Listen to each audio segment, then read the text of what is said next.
You are sitting across from someone, watching their lips move, yet realizing with a sudden, chilling clarity that you are miles away from their truth. We spend our lives trading hollow scripts, shielding our souls behind masks of politeness, while the person beneath remains an absolute mystery. It is a haunting thought that we can grow old next to someone and never truly know them. Welcome to Stoic Silence Wisdom. I have spent years wandering through these shallow echoes of connection, exhausted by the weight of conversations that go nowhere. But what if I told you that you could strip away those masks in seconds? What if reading someone's mind isn't a supernatural gift, but a learnable Stoic art? Most people are desperately craving to be understood, yet they hide. I've discovered three specific questions that act as keys to the inner world, forcing the truth into the light.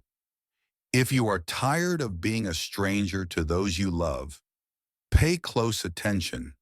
The third question is so powerful, it reveals the secrets they only tell themselves. Stay with me, because once you hear this, you will never look at another human being the same way again. To step into that inner world, we must first learn to identify the pulse of a person's spirit, starting with a question that shatters the mundane. What has been the highlight of your week so far? Most people are drowning in the gray noise of fine and busy, living on a mindless treadmill of tasks. But the moment you pose this inquiry, you are demanding they scan the horizon of their life for a single point of light. You aren't just asking for news. You are asking what they choose to worship in the present moment. In my own journey, I've watched the most guarded faces suddenly soften, eyes igniting with a fire that no corporate resume could ever capture. Marcus Aurelius reminded us that very little is needed to make a happy life. And this question reveals exactly what that very little is for them. Whether they speak of a quiet sunrise or a hard-won victory, they are handing you the map to their values.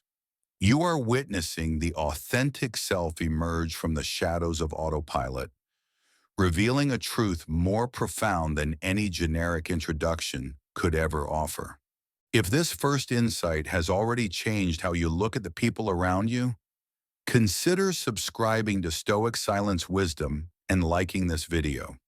It is a simple way to ensure we continue this journey of clarity together.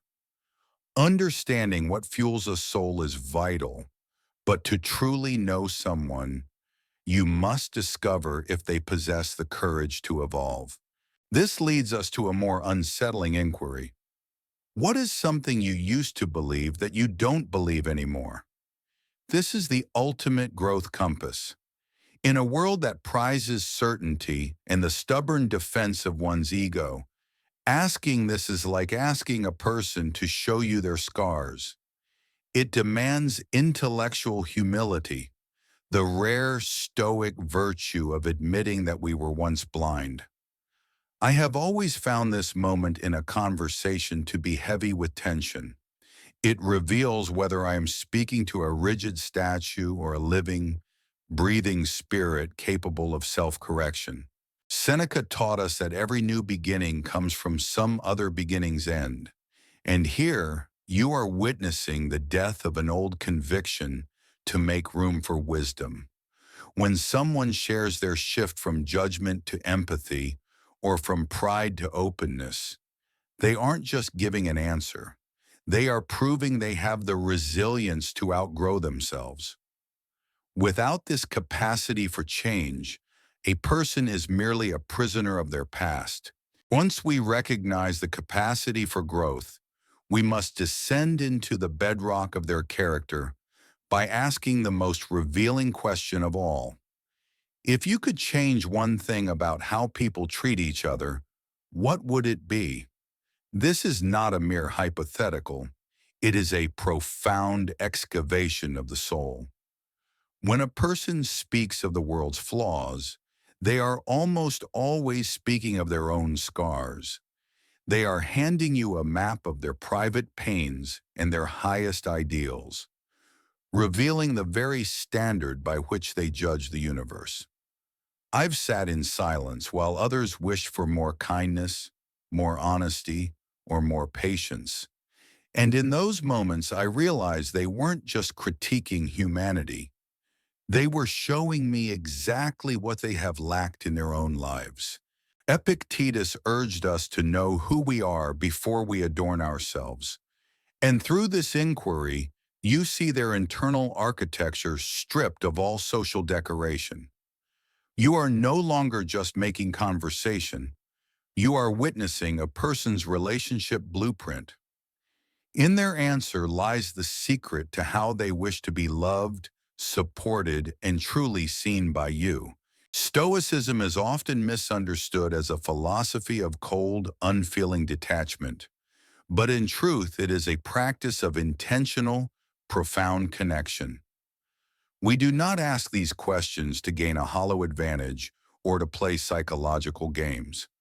We ask them because we recognize that every person sitting across from us is a fellow traveler on a rugged, often lonely road, and they deserve the dignity of being truly seen.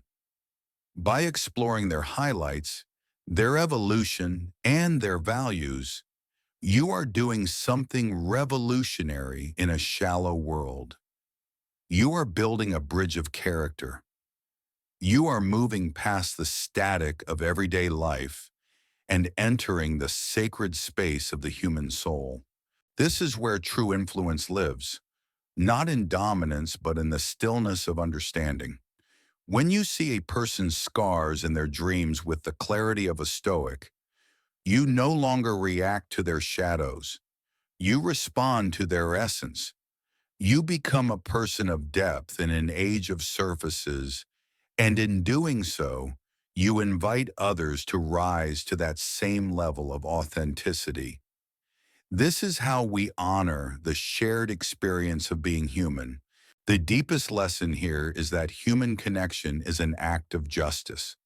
In Stoicism, justice means treating others as they deserve to be treated, as rational, evolving beings. To apply this today, challenge yourself to abandon the safety of "how are you" for just one day. Choose one person in your life, a spouse, a child, or a colleague, and offer them your full, silent presence as they answer one of these inquiries. Do not judge, do not interrupt, and do not prepare your response while they speak. Simply listen to the architect of their soul as they describe their world. You will find that when you stop trying to read their mind and start trying to honor their reality, the walls between you will naturally crumble. I am curious to hear your perspective as we close this chapter together. Of the three themes we explored, energy, growth, and values, which one do you feel is the hardest for people to be honest about in today's world? Please share your thoughts in the comments below. Your insight might be exactly what someone else needs to read today.